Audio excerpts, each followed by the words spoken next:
When I was 14, I was diagnosed with alopecia. I thought my life was over, before it had even begun. This was the mid-90s.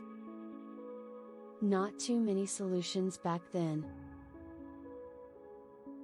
I don't know how much money my family wasted on Rogaine, but it was all for naught. Nothing worked. I would be bald by the time I was 28. I would never find a husband.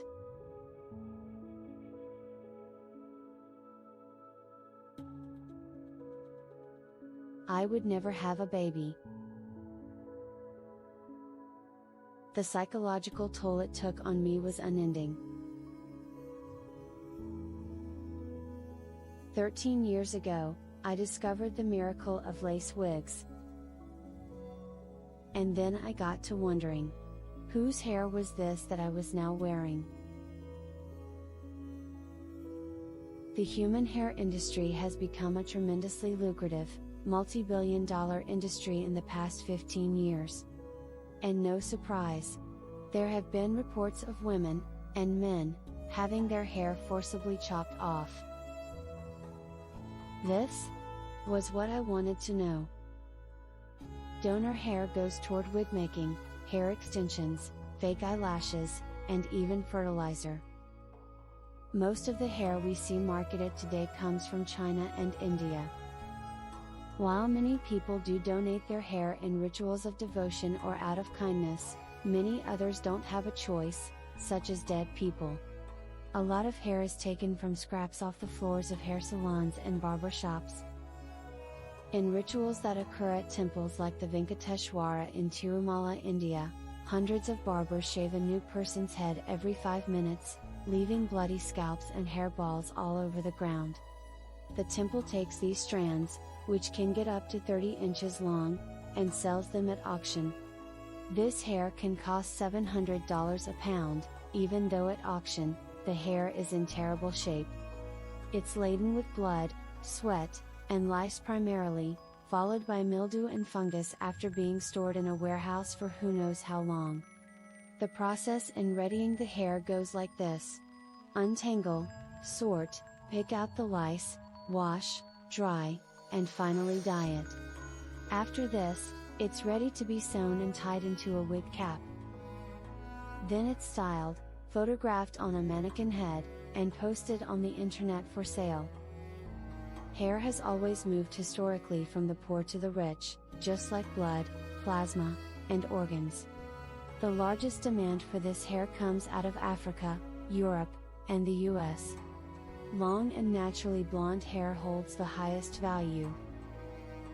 According to the articles I've read, people who buy these wigs aren't too concerned. But this isn't true.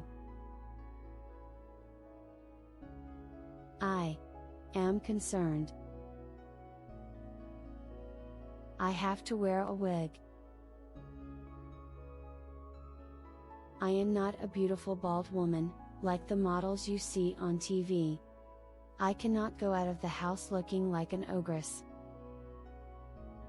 According to another article on the subject, hair from Eastern countries like Russia, India, Cambodia, Vietnam, and Mongolia are becoming popular and more expensive due to their virgin status. Virgin means having never been chemically treated. I've also wondered during my 13-year wig adventure if the wig hair I was using came from the same person, or did the hair come from several different people. I always assumed that it did come from a single donor. Some companies actually do sell ethically sourced hair, and from a single donor.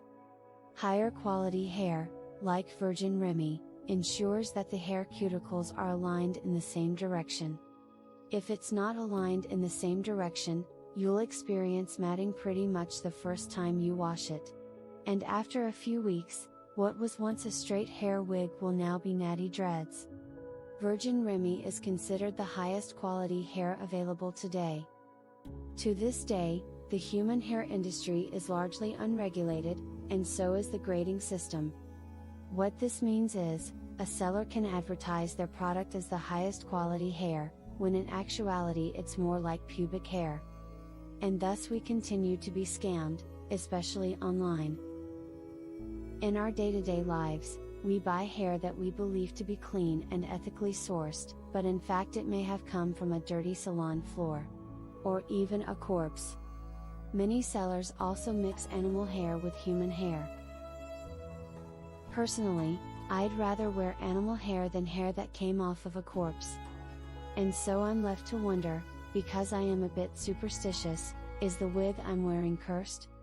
Some companies like Remy New York and Luxy Hair are transparent about where their hair comes from. I've linked some of these companies in the description down below. It remains, however, that even today, a large yet unknown amount of human hair is indeed not ethically sourced, as the industry remains largely unregulated. Fortunately, synthetic hair has seen many improvements in recent years, and is growing in popularity. Companies like Outre and Sensationelle are just two of the distributors currently offering high-quality synthetic wigs. This newer version of synthetic hair can be heated and styled, is affordable, and looks and feels like real hair. One downside to synthetic hair is the plastic content, making it non-biodegradable. Companies like Raw Society are aiming to use alternative materials like banana fibers and plant waste in their wigs, clip-ons, and extensions. I never understood why medical wigs are so much more expensive. In my opinion, people with cancer, alopecia, etc. can wear any wigs that the rest of society does. In the US where I live, if a product is deemed medical, the price will skyrocket once health insurance enters the chat. And I don't mean the cost will double or triple. I mean, the cost can go up 8,000%, simply because suppliers know that insurance will pay way more than what the actual bill is. It's a problem in our hospital system, and it's a problem in our medical device industry.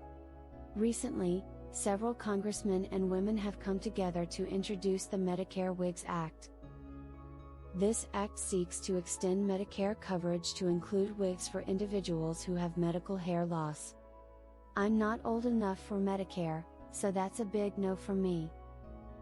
I'll just keep buying $200 wigs online, so I can continue on with my daily life without scaring children. This act, however, recognizes something important: wigs are not mere cosmetic accessories. They are essential medical appliances that help restore self-esteem and mental well-being.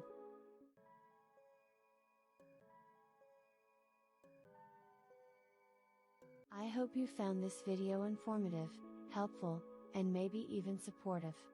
For you are not alone. Please subscribe to my channel, give me a like, and leave a comment down below.